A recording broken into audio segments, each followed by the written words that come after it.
ik vind het dus heel erg leuk dat ik hier nu sta met John Hiatt, want ik heb hem 15 jaar geleden geïnterviewd. Kijk, 15 in years Paradiso, later. ja.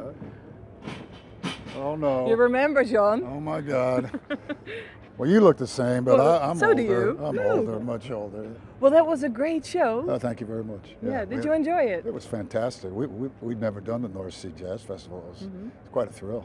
Yeah. Yeah. Well, it was so weird because we were 20 minutes before the show, we were thinking, well, there's nobody out there. And then we come and we hit the stage, it was like, whoa. It's like people came out of nowhere. It was fantastic. Yeah. Yeah. And you played old songs and new songs from your new album. Yeah. Yeah. Can you tell us a little bit about that new album? Well, it's a record I recorded last year. It came out last summer, I think probably in the fall here. And I recorded it with a guy named Kevin Shirley, who's more known for sort of heavy metal records. But you know, it's funny, he kind of got pigeonholed in that world, and those were the people that started asking him to make records. And he just, as I said, he got pigeonholed, but he's an amazing producer and recording engineer. And he said he had always wanted to work with me, so he came over last year and we cut a couple tracks and it worked out great. So we just went and made the record, and we just finished a new one that's going to be called Mystic Pinball, and it's coming out in the fall, September. Already a new album? Yeah. Well, I'm getting old, you know, so I figure I got less and less time, so I better make more and more records. Yeah. But after so many years, I mean, you started when in the 70s, I think? Yeah. The early 70s, so yeah. Where do you keep finding inspiration? Well, this is what I do, you know, this is my job in life. I've been doing it since I was 11, and you know, there's no reason to quit. I mean, I wouldn't know what to do if I wasn't writing songs and making records and coming out and playing. I mean, this is my life. You know? Yeah. So I'm just grateful that people still want to come hear it. Yeah. This was a performance with a band again. Last time I saw you in Holland was when you were performing with Lyle Lovett.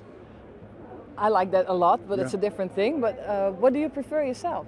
You know, I have no preference. I enjoy all kinds of combinations. I mean, I love playing with the band. I love rocking and rolling, and then I like being a little more, you know, introspective and doing, you know, the more inward kind of stuff, acoustic kind of stuff. So, you know, I really don't have a preference. I enjoy both of them, and you know, I'll hopefully keep doing them both. You know? Yeah. Maybe even come up with a third or fourth. You know, I don't know. Play naked, or I don't have any idea. You know. No, looking forward to that. Yeah, right. Maybe you know, you're not. Maybe, that's nice though. Maybe a string quartet or something. I don't know. Really? Yeah. I mean, who knows? Well, I'm very curious to see that. Yeah, that would be beautiful. Actually, I've never done anything with a symphony, and that's quite popular back home. People do it a lot. So. Yeah. What made you, because your new album is bluesier again, you made other blues songs, but what made you decide to go blues again? Well, you know, it's funny because people hear it as more bluesy. I don't hear it. I hear it as, I mean, it's got some blues stuff. I hear it as more, it's bluesy in the sense that it's dark. It's definitely dark. And it was just, I think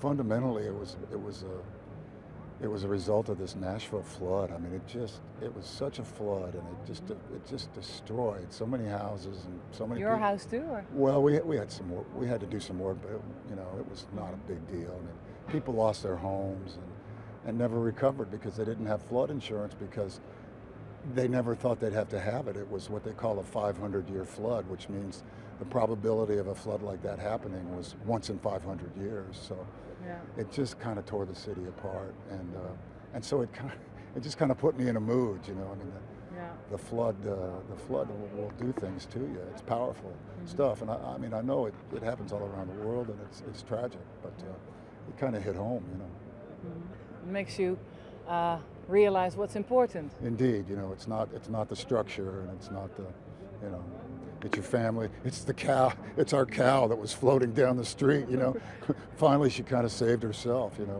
we were grateful for that. You know, Does she still give milk, or? No, she never gave milk. I mean, she's about 30 years old. I mean, we keep expecting her to drop over. She's only just been a pet. She's been a pet since we had her. What's her name? Daisy. Do you remember that the last time, that time when I interviewed you in Amsterdam, we wandered around Amsterdam all night trying to find a bar that was open? I do, and I was smoking cigars, I think, and we were, I remember very well. And I wasn't drinking in those days, but we were just looking for a place to sit. Yeah, it was funny. Yeah. That wouldn't happen in Rotterdam, finding a bar that was open. Yeah. I remember I was smoking a great big Cuban, though. It was like a Partagas double Corona or something, and I was just off on cloud nine, so it was fun. Yeah. So you drink alcohol again now? No, 28 years. If I drank one, I'd have to have 100, Then or not then. Yeah. We better see you fit on stage. Yeah, I want to stay in the game, I don't want to take myself out now. Having too much fun. So are we. Thank you very much. Thank you, Marlies. It's good to see you. Good to see you. Let's do the Dutch show. Yeah. All right. Bye. Bye-bye.